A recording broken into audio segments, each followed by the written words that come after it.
성도 간의 교제에 서로 덕을 세워야 함이라는 제목으로 말씀을 전하겠습니다. 우리 그리스도인의 삶은 단순하고 명료합니다. 세상에는 모든 진리들이 보면은 다 간단하고 명료한 것입니다. 수레바퀴의 삶이라고 말하는데요. 우리 그리스도인의 삶은 수레바퀴가 이렇게 굴러가듯이 매일매일 굴러갑니다. 그 굴러갈 때 이 수레바퀴의 중심에 해당하는 것이 무엇이냐면 그리스도입니다. 우리 바퀴의 축이 중심이 정확하게 맞아야지만 바퀴가 굴러갈 수 있습니다. 이 중심이 맞아 있지 않다면 이 바퀴는 제대로 굴러갈 수가 없습니다. 그래서 우리의 삶은 항상 그리스도 중심, 예수님 중심으로 살아가야 됩니다. 그래서 이 수레바퀴의 중심은 그리스도이시고 그 수레바퀴의 살을 이루는 것이 바로 가로, 세로 축을 이루는 것인데요. 먼저 이 수직축을 보면은 하나님과 우리를 이어주는 것이 무엇이냐면 바로 하나님의 말씀으로 우리가 하나님에 대한 그 축을 또 이룰 수가 있죠. 그래서 하나님께 우리가 나아가는 이 수직축과 또 수평축을 이루어야 되는데요. 수평축은 하나님을 향한 우리 교제와 또 전도를 들 수가 있습니다. 그래서 이 수직축 또 수평축이 서로 이렇게 든든히 살을 이루어서 이 바퀴가 굴러가야 되는데요. 바퀴가 굴러가는 것은 우리가 하루하루 순종하는 삶을 통하여서 이루어지게 됩니다. 그래서 결국은 순종입니다. 순종이 제사보다 낫다라고 이야기하는데요. 하나님께서는 우리가 어디까지 이르기를 원하시냐면 순종하게 이르기까지 원하십니다. 하나님께서는 어제 우리가 순종했다고 해서 오늘 순종하지 않는 것이 아니라 매일매일 순종하는 삶을 살기를 원하십니다. 이스라엘 백성이 종되었던 애굽에서 나올 때요. 그 몇 명인지 아십니까 여러분? 장정만 60만 명이다라고 했습니다. 그러니까 성인이 된 나이만 60만 명이고 최소한 200만 명, 300만 명 이상 됐을 것이다 라고 보고 있습니다. 그럼 생각해 보십시오. 장정만 60만 명. 그러면 성인인 여자까지도 합친다면 아마 100만 명 이상이 됐겠죠. 자, 그런데 여러분 생각해 보십시오. 그렇게 많은 사람이 그 애굽으로부터 나와 있는데요. 성인 중에서 그 가나안 땅에 들어간 사람은 몇 명이 되었죠? 단 2명밖에 없었다라는 것입니다. 여호수아와 갈렙 이외에는 모든 성인들이 다 광야에서 죽게 됩니다. 40년 광야에서 모든 성인들은 죽게 되었는데요. 결국 그들이 죽게 된 이유가 무엇입니까? 하나님 앞에 불순종했기 때문입니다. 불순종했기 때문에. 그래서 하나님께서는 어떤 훈련을 시키시냐면요. 광야 40년 동안에 낮에는 구름 기둥, 밤에는 불 기둥으로 이렇게 늘 앞에 가셔서 인도하십니다. 그래서 구름 기둥이 가면은요. 이스라엘 백성도 따라서 갑니다. 구름 기둥이 멈추면은 이스라엘 백성도 그것에 멈추는 것입니다. 언제까지 멈추나요? 그 구름 기둥이 계속 있으면 하루 이틀 몇 년이고 계속 있어야 되는 것입니다. 그 훈련을 자그마치 얼마 동안 시키나요? 40년 동안을 광야에 훈련을 시키십니다. 결국 하나님 말씀에 불순종한 그러한 성인들, 어른들은 결국 여호수아와 갈렙을 빼놓고 다 죽은 것입니다. 아마 장정만 60만 명, 여기까지 합치면 한 100만 명 이상 되는 사람들 중에서 여호수아와 갈렙만 빼놓고는 다 광야에서 죽음을 맞이합니다. 결국 이것을 통하여 하나님께서 이렇게 말씀하시는 것이 무엇입니까? 하나님께서는 우리에게 순종하는 훈련을 시키는 것입니다. 순종하는 훈련. 예수 그리스도 중심으로 하나님과의 관계와 성도들과의 관계의 이 축이 이 수레바퀴가 계속 순종의 바퀴를 굴러가듯이요. 우리 그리스도인의 삶도요. 매일매일 삶 속에서 우리가 예수님 중심으로 하나님과의 수직축과 성도들 간의 이 수평축이 늘 견고히 서서 순종하는 삶을 살기를 원하는 것입니다. 자, 이처럼 우리가 성도 간에 이 수평의 축에 해당하는 교제인데요. 교제에 오늘은 그 마지막 시간입니다. 서로 덕을 세워야만 된다는 것입니다. 한번 따라해 보겠습니다. 서로 덕을 세워야 한다. 여러분, 결국 믿음이 좋다는 것이 무엇입니까? 여러분 한번 잘 생각해 보십시오. 신앙생활을 오래 하면서 저분은 정말 믿음이 좋다. 저분은 정말 하나님이 기뻐하는 믿음을 가진 자이다. 정말 저 사람은 남다르다라고 했을 때 그 믿음이 좋다, 신앙이 좋다 하는 그 기준이 무엇입니까? 그 기준은요, 분별력입니다. 결정을 내리는 능력입니다. 무엇이 선인지 무엇이 악인지, 무엇이 하나님이 기뻐하시는 것인지 하나님이 싫어하시는 것인지 그것이 명확해가지고요, 어떠한 상황 가운데서도 하나님을 선택하고 하나님이 기뻐하는 대로 하는 것이 바로 참된 믿음입니다.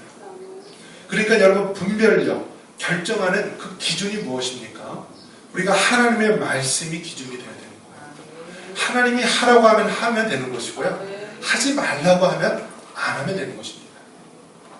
그 중에서 결정을 내릴 때 좀 더 섬세하게 우리가 결정을 내린다면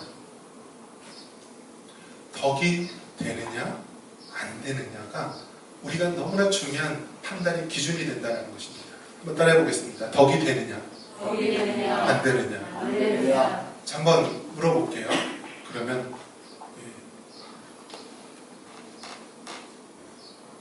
예를 들어 귀걸이를 한다고 생각을 해보십시오. 자, 귀걸이를 하고 교회를 가느냐 마느냐. 만약에 그 우리가 적용을 하게 되는데요, 성경에 뭐라고 되어 있죠?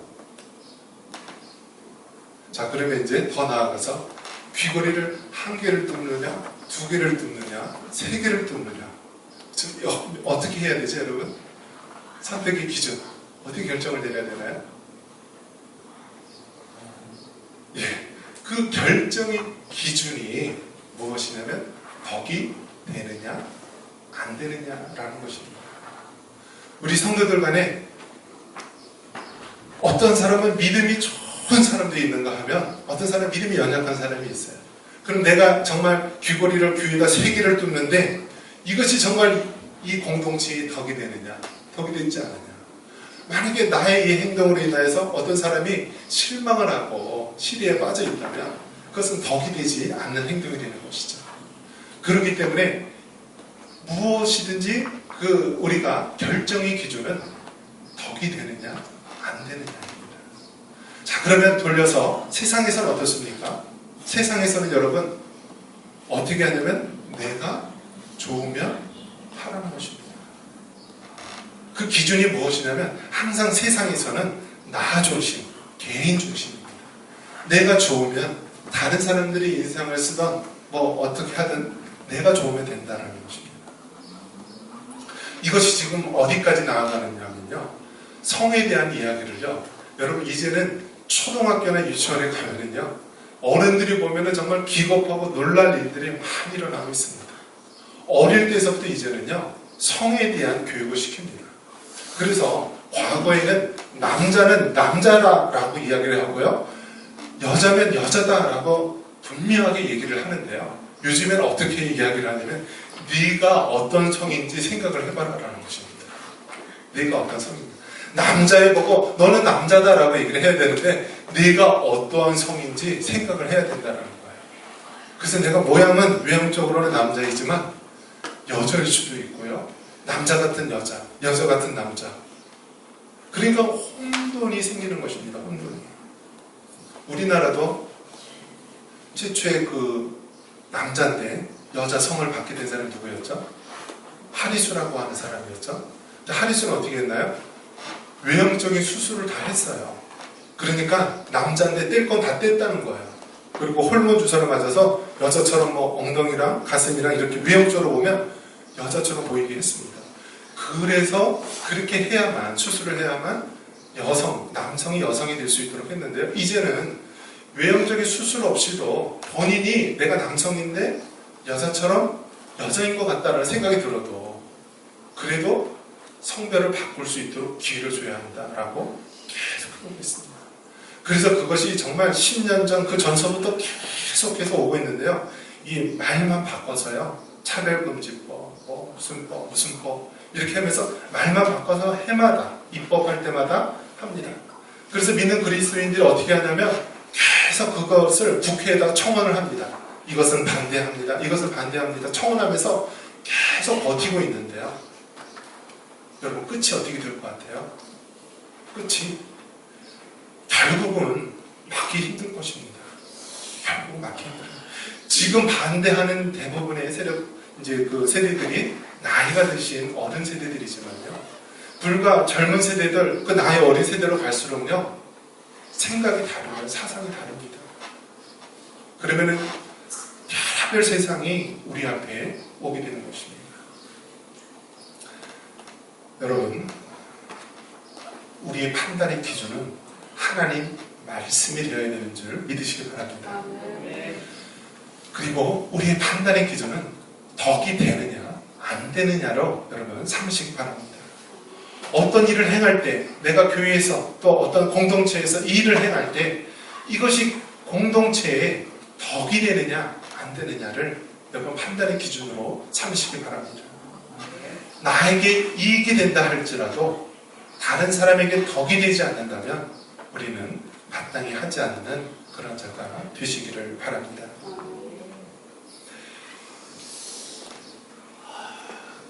용어 자체에서 여러분 성평등이 맞습니까? 양성평등이 맞습니까? 여러분 매스컴 뉴스나 이런 데서 보면은요 거의 다 양성평등이란 말을 안 쓰고 성평등이란 말을 씁니다. 그런데 여러분 이 용어 자체가 굉장히 위험한 것입니다.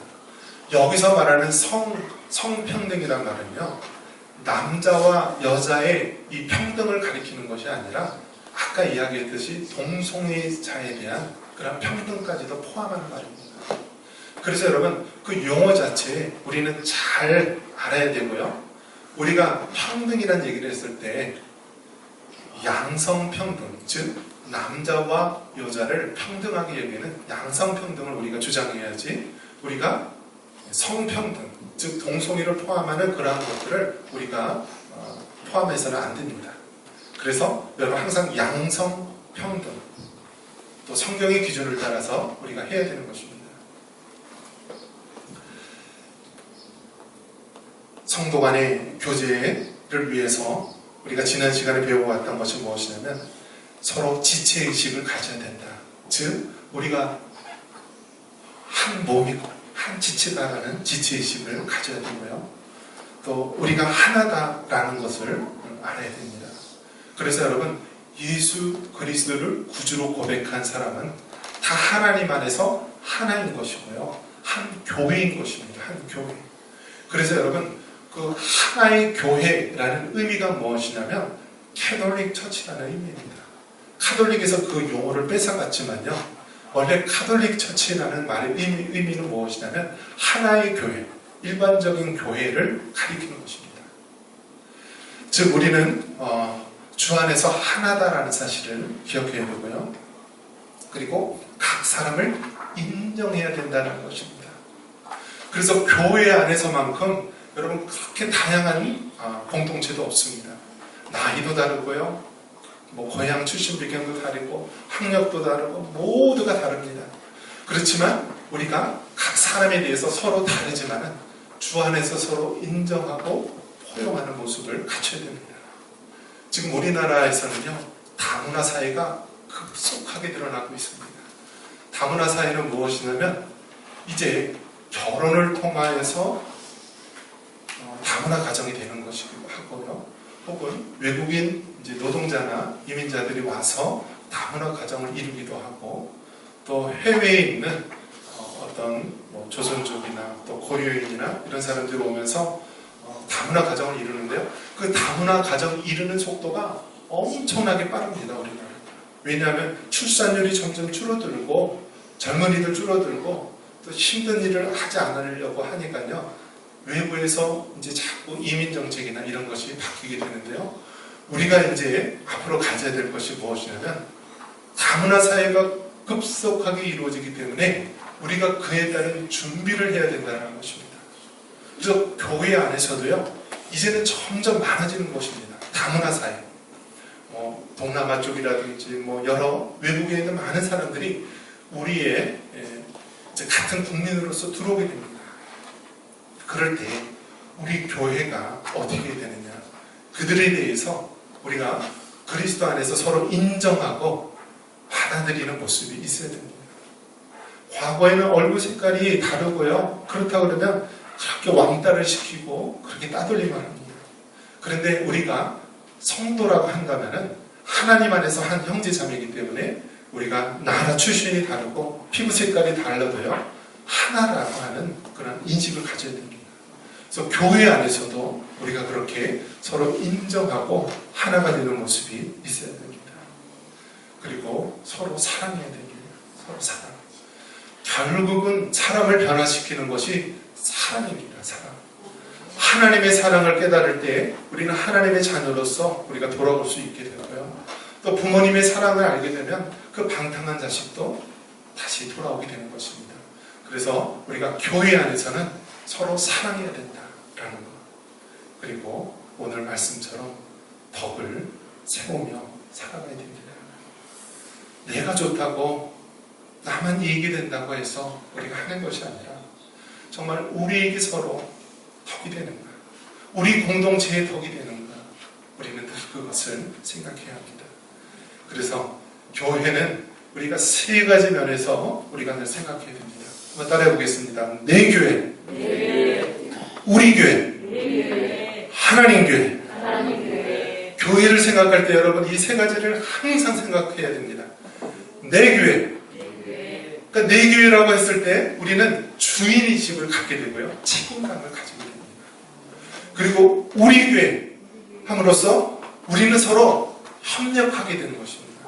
한 공동체로서 지체의식을 가지게 됩니다.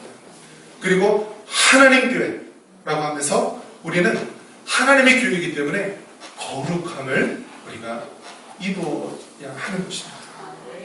간혹 어떤 사람들은 내 교회라는 의식은 강한데 우리 교회라는 의식이 없어요. 그런데 여러분 중요한 것은 무엇이라고 그랬어요? 서로 덕이 되어야 된다고 그랬잖아요. 내가 옳다고 해도 상대방이 덕이 안 되면 안 되는 거예요. 그러니까 이런 사람은 내 교회라는 의식은 있어도 우리 교회라고 하는 의식이 없는 거예요. 반면에 내 교회, 우리 교회라는 의식이 있어요. 책임감도 있고 서로 협력하면서 잘해요. 그런데 하나님의 교회, 거룩함의 의식이 없는 거예요. 마치 교회를 친족 모임과 같이, 또 세상 취미나 여가생활 모임과 같이, 동네 사람들 모임과 같이 생각하면 안 된다는 거예요. 교회는 아무리 내가 아는 사람이 많고 지역 사람이 많고 친척이 많고 가족이 많다고 해도요, 하나님의 교회예요. 그렇기 때문에 거룩한 교회가 되어야 된다는 거예요.